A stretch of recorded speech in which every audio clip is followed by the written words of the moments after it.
Hello बच्चों। चलिए प्रश्न को पढ़ते हैं और समझते हैं। यदि D comma E comma F क्रमशः त्रिभुज ए बी सी की भुजाओं B C comma C A comma A B के मध्य बिंदु हो तो सिद्ध कीजिए कि त्रिभुज डी बी एफ का क्षेत्रफल बराबर होगा 1/4 त्रिभुज ए बी सी के क्षेत्रफल के। ये हमें सिद्ध करना है। प्रश्न को हल करने से पहले हम प्रश्न के लिए मुख्य अवधारणा लिख लेते हैं, जिसकी सहायता से इस प्रश्न को हल किया जाएगा। तो मुख्य अवधारणा में बच्चों हम एक प्रमेय पर चर्चा करेंगे, जिसकी जानकारी आपको होना चाहिए कि दो दो समरूप दो समरूप त्रिभुजों त्रिभुजों दो समरूप त्रिभुजों के क्षेत्रफलों का अनुपात अनुपात उनकी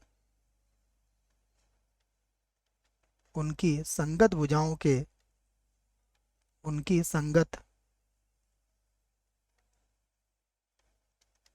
भुजाओं के संगत भुजाओं के वर्गों के संगत भुजाओं के वर्गों के अनुपात अनुपात के बराबर होता है। बराबर बराबर होता है।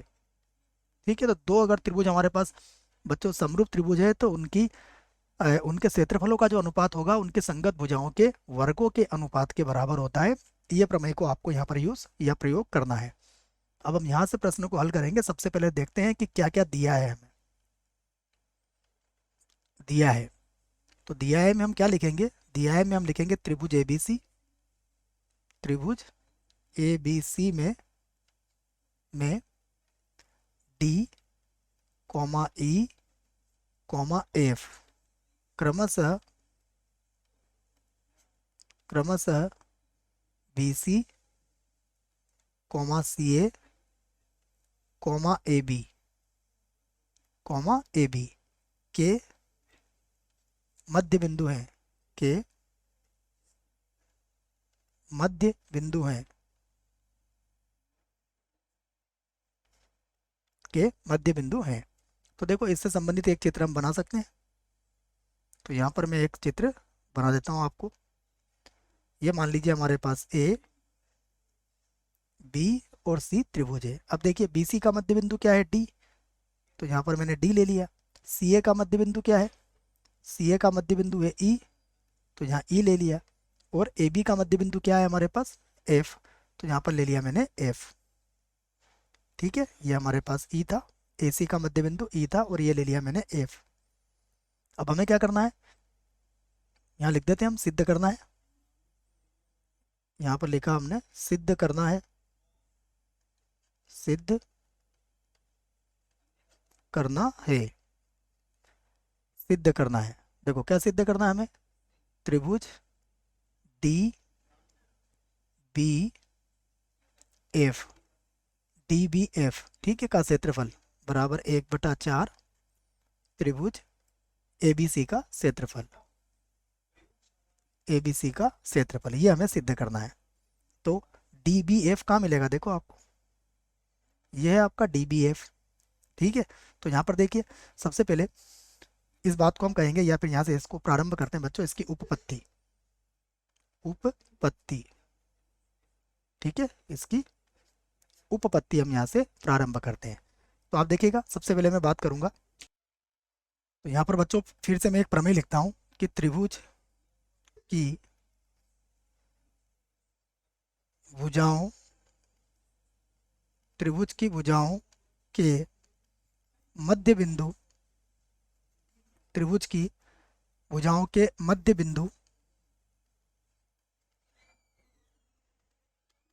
बिंदुओं को मिलाने वाली रेखा को मिलाने वाली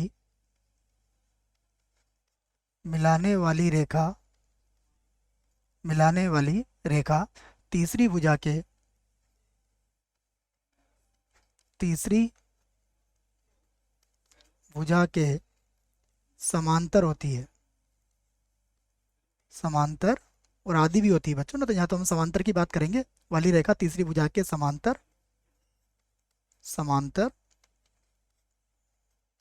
होती है। तो देखिए अब यहाँ पर अगर बात करें हम त्रिभुज को देखें तो डी जो है वो किसका मध्य बिंदु है, बीसी का। ठीक है, तो हम कहेंगे डी जो है बीसी का मध्य बिंदु है, मध्य बिंदु है।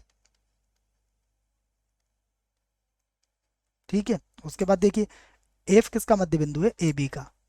उसके बाद एफ ए बी का, ए बी का मध्य बिंदु है, मध्य बिंदु है। इसलिए इसलिए देखो, इसलिए क्या होगा, इसलिए डी एफ जो होगी वो ए सी के समांतर होगी। इसलिए डी एफ समांतर होगी किसके, ये समांतर होगी ए सी या सी ए के। ठीक है ना, ये सी ए के समांतर होगी। ठीक है, अब देखिएगा आप, अब हम कहेंगे दो त्रिभुज लेंगे हम, जो हमें सिद्ध करना है।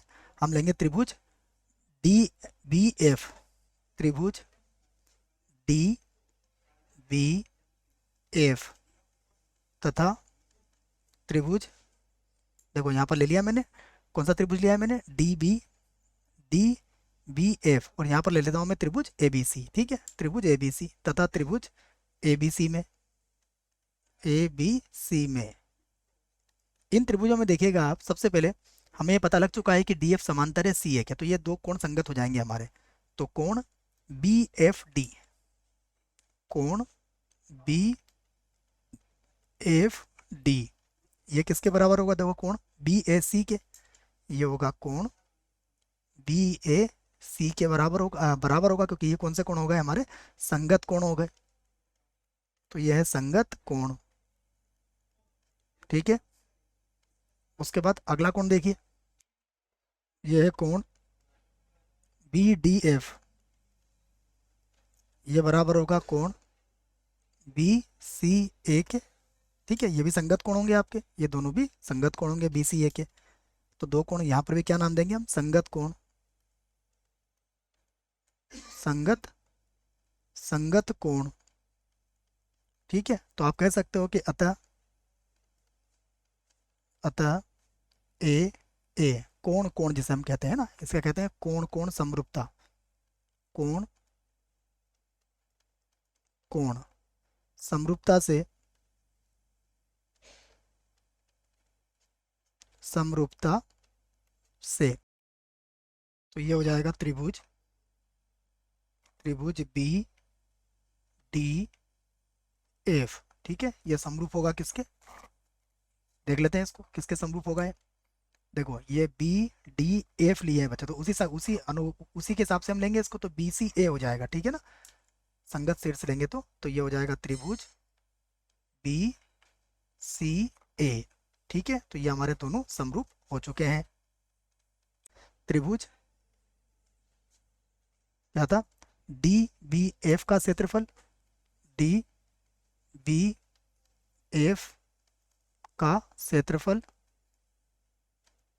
बटा त्रिभुज एबीसी का क्षेत्रफल, एबीसी का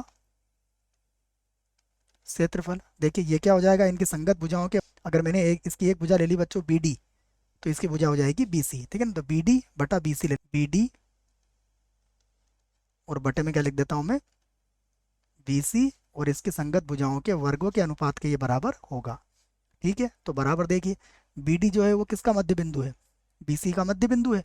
ठीक है, तो ये तो लिख दिया मैंने बी डी, ये तो हो गया बी डी, और बटे में ये क्या हो जाएगा, दो गुणा बी डी, दो गुणा बी डी, क्योंकि मध्य बिंदु है।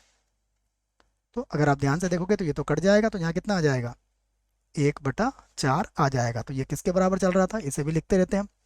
ये है हमारे पास त्रिभुज डी बी एफ का क्षेत्रफल बटे में कितना था, त्रिभुज ए बी सी का क्षेत्रफल। ठीक है ना, यही चल रहा है।